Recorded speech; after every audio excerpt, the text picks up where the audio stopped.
న్యాయాధిపతుల గ్రంథము 6వ అధ్యాయము. ఇశ్రాయేలీలు యెహోవా దృష్టికి దోషులైనందున యెహోవా 7 ఏండ్లు వారిని మిద్యానీయులకు అప్పగించెను. మిద్యానీయుల చెయ్యి ఇశ్రాయేళ్ల మీద హెచ్చాయెను కనుక వారు మిద్యానీయుల ఎదుట నిలువలేక కొండలోనున్న వాగులను గుహలను దుర్గములను తమకు సిద్ధపరచుకొనిరి. ఇశ్రాయేలీలు విత్తనములు విత్తిన తరువాత మిద్యానీయులు అమాలేకీలను తూర్పు నుండు వారును తమ పశువులను గుడారములను తీసుకుని మిడతల దండంత విస్తారముగా వారి మీదకి వచ్చి వారి ఎదుట దిగి గాజాకు పోవునంత దూరము భూమి పంటను పాడు చేసి ఒక గొర్రెను గాని ఎద్దును గాని గాడిదను గాని జీవన సాధనమైన మరి దేనిని ఇశ్రాయేలీలకు ఉండనీయలేదు. వారును వారి ఒంటెలను లెక్కలేకయుండెను. దేశమును పాడు చేయుటకు వారు దానిలోనికి వచ్చిరి. ఇశ్రాయేలీలు మిద్యానీయుల వలన మిక్కిలి హీనదశకు వచ్చినప్పుడు వారు యెహోవాకు మొర్రపెట్టిరి. మిద్యానీయుల వలన బాధను బట్టి ఇశ్రాయేలీలు యెహోవాకు మొర్రపెట్టగా యెహోవా ఇశ్రాయేళ్ల యొద్దకు ప్రవక్తనొకని పంపెను. అతడు వారితో ఇలాగు ప్రకటించును: ఇశ్రాయేలీల దేవుడైన యెహోవా సెలవిచ్చినదేమనగా, నేను ఐగుప్తులో నుండి మిమ్మును రప్పించి దాసుల గృహములో నుండి మిమ్మును తోడుకొని వచ్చితిని. ఐగుప్తీల చేతిలో నుండి మిమ్మును బాధించిన వారందరి చేతిలో నుండి మిమ్మును విడిపించి మీ ఎదుట నుండి వారిని తోలివేసి వారి దేశమును మీకిచ్చితిని. మీ దేవుడనైన యెహోవాను నేనే. మీరు అమోరీయుల దేశమున నివసించుచున్నారు. వారి దేవతలకు భయపడకుడి అని మీతో చెప్పితిని. కానీ మీరు నా మాట వినకపోతిరి. యెహోవా దూత వచ్చి అబీయెజ్రీయుడైన యోవాషునకు కలిగిన ఒఫ్రాలోని మస్తకీ వృక్షము కింద కూర్చుండెను. యోవాషు కుమారుడైన గిద్యోను మిద్యానీయులకు మరుగయుండునట్లు గానుగ చాటున గోధుమలను దుళ్లగొట్టుచుండగా యెహోవా దూత అతనికి కనబడి, పరాక్రమం గల బలాఢ్యుడా, యెహోవా నీకు తోడై ఉన్నాడని అతనితో అనగా, గిద్యోను చిత్తము నా ఏలినవాడా, యెహోవా మాకు తోడైయుండిన ఎడల ఇదంతయు మాకేల సంభవించును?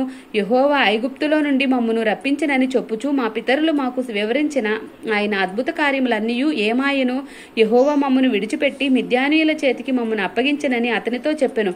అంతట యెహోవా అతని తట్టు తిరిగి బలము తెచ్చుకొని వెళ్లి మిద్యానీయుల చేతిలో నుండి ఇశ్రాయేలును రక్షింపుము, నిన్ను పంపిన వాడను నేనే అని చెప్పగా అతడు, చిత్తము నా ఏలినవాడా, దేని సహాయము చేత నేను ఇశ్రాయేలీలను రక్షింపగలను? నా కుటుంబము మనష్షే గోత్రంలో ఎన్నిక లేనిదే. నా పితరుల కుటుంబంలో నేను కనిష్ఠుడనై ఉన్నానని ఆయనతో చెప్పెను. అందుకు యెహోవా, అయిననేమి, నేను నీకు తోడయ్యుందును గనక ఒకే మనుషుని హతము చేసినట్లు మిద్యానీయులను నీవు హతము చేయుదువని సెలవిచ్చెను. అందుకతడు, నా ఎడల నీకు కటాక్షము కలిగిన ఎడల నాతో మాటలాడుచున్నవాడు నీవే అని నేను తెలుసుకొనున్నట్లు ఒక సూచన కనపరచుము. నేను నీ యొద్దకు వచ్చి నా అర్పణమును బయటకు తెచ్చి నీ సన్నిధిని దానిని పెట్టు వరకు ఇక్కడ నుండి వెళ్ళకుమి అని వేడుకొనగా ఆయన, నీవు తిరిగి వచ్చు వరకు నేను ఉండేదనెను. అప్పుడు గిద్యోను లోపలికి పోయి ఒక మేక పిల్లను తూమెడు పిండితో పొంగని భక్ష్యములను సిద్ధపరిచి ఆ మాంసమును గంపలో ఉంచి అది వండిన నీళ్లను కుండలో పోసి ఆయన కొరకు ఆ మస్తకి వృక్షము కిందకి దానిని తీసుకుని వచ్చి దగ్గర ఉంచగా దేవుని దూత ఆ మాంసమును పొంగని భక్ష్యములను పట్టుకొని రాతి మీద పెట్టి నీళ్లు పోయుమని అతనితో చెప్పెను. అతడలాగు చేయగా యెహోవా దూత తన చేతనున్న కర్రను చాపి దాని కొనతో ఆ మాంసమును ఆ పొంగని భక్ష్యములను ముట్టినప్పుడు అగ్ని ఆ రాతిలో నుండి వెడలి ఆ మాంసమును పొంగని భక్ష్యములను కాల్చివేసెను. అంతట యెహోవా దూత అతనికి అదృశ్యమాయెను.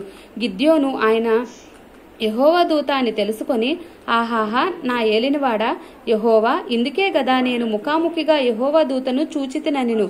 అప్పుడు యెహోవా నీకు సమాధానము, భయపడకము, నీవు చావవని అతనితో సెలవిచ్చెను. అక్కడ గిద్యోను యెహోవా నామమున బలిపీఠము కట్టి దానికి యెహోవా సమాధానకర్తయను పేరు పెట్టెను. నేటి వరకు అది అబీయెజ్రీయేలుల ఒఫ్రాలో ఉన్నది.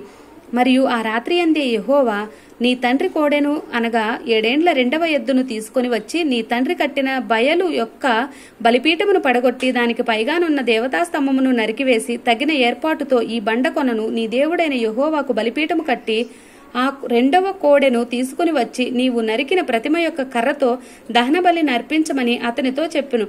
కాబట్టి గిద్యోను తన పని వారిలో 10 మందిని తీసుకుని వచ్చి యెహోవా తనతో చెప్పినట్లు చేసెను. అతడు తన పితరుల కుటుంబమునకును ఆ ఊరి వారికి భయపడినందున పగలు దానిని చేయలేక రాత్రి వేళ చేసెను. ఆ ఊరి వారు వేకువనే లేచినప్పుడు బయలు యొక్క బలిపీఠము విరగొట్టబడి ఉండెను. దానికి పైగా ఉన్న దేవతాస్తంభమును పడద్రోయబడి ఉండెను. కట్టిన ఆ బలిపీఠం మీద ఆ 2వ ఎద్దు అర్పింపబడి ఉండెను. అప్పుడు వారు, ఈ పని ఎవరు చేసిరని ఒకరితో ఒకరు చెప్పుకొనుచు విచారణ చేసి వెదకి ఏవాషు కుమారుడైన గిద్యోను ఆ పని చేసినట్టు తెలుసుకొండ్రి. కాబట్టి ఆ ఊరి వారు, నీ కుమారుడు బయలు యొక్క బలిపీఠమును పడగొట్టి దానికి పైగానున్న దేవతా స్తంభమును పడద్రోసెను కనుక అతడు చావవలెను, వానిని బయటికి తెమ్మని యోవాషుతో చెప్పగా, యోవాషు తనకు ఎదురుగా నిలిచిన వారందరితో, మీరు బయలుపక్షముగా వాదింతరా? మీరు వాని రక్షించుదురా? వాని పక్షముగా వాదించువాడు ఈ పొద్దుననే చావవలెను. ఎవడో వాని బలిపీఠమును విరగగొట్టెను గనుక వాడు దేవత అయినందున తన పక్షమును తానే వాదించవచ్చును. ఒకడు తన బలిపీఠమును విరగగొట్టినందున అతనితో బయలు వాదించుకొననిమ్మని చెప్పి ఆ దినమున అతనికి యెరుబ్బయలను పేరు పెట్టెను.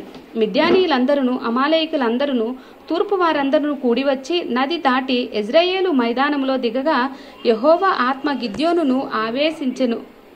అతడు బూర ఊదినప్పుడు అబీయేజెరు కుటుంబపు వారు అతని యొద్దకు వచ్చిరి. అతడు మనుష్యులందరి యొద్దకు దూతలను పంపగా వారును కూడుకొని అతని యొద్దకు వచ్చిరి. అతడు ఆషేరు, జబూలును, నఫ్తాలి గోత్రముల వారి యొద్దకు దూతలను పంపగా వారును కూడిన వారిని ఎదుర్కొనుటకు వచ్చిరి. అప్పుడు గిద్యోను, నీవు సెలవిచ్చినట్లు నా చేత ఇశ్రాయేలును రక్షింపనుద్దేశించిన ఎడల నేను కళ్ళమున గొర్రె బొచ్చు ఉంచిన తరువాత నేల అంతయు ఆరియుండగా ఆ గొర్రె బొచ్చు మీద మాత్రమే మంచు పడ్డు నెడల నీవు సెలవిచ్చినట్లు ఇశ్రాయేలును నా మూలంగా రక్షించదవని నేను నిశ్చయించుకుందనని దేవునితో అనెను. అలాగున జరిగెను. అతడు పొద్దుట లేచి ఆ బొచ్చును పిడిచి నీళ్లతో పాత్ర నిండు వరకు ఆ బొచ్చు నుండి మంచును పిండెను. అప్పుడు గిద్యోను, నీ కోపము నా మీదను మండనీయకుము, ఇంకొక మారే ఆ బొచ్చు చేత శోధింప సెలవిమ్ము. నేల అంతటి మీద మంచు పడి ఉండగా ఆ బొచ్చు మాత్రమే పొడిగా ఉండనిమ్మని దేవునితో అనగా ఆ రాత్రి దేవుడు అలాగున చేసెను. నేల అంతటి మీద మంచు పడినను ఆ బొచ్చు మాత్రమే పొడిగా ఉండెను. ఆమేన్.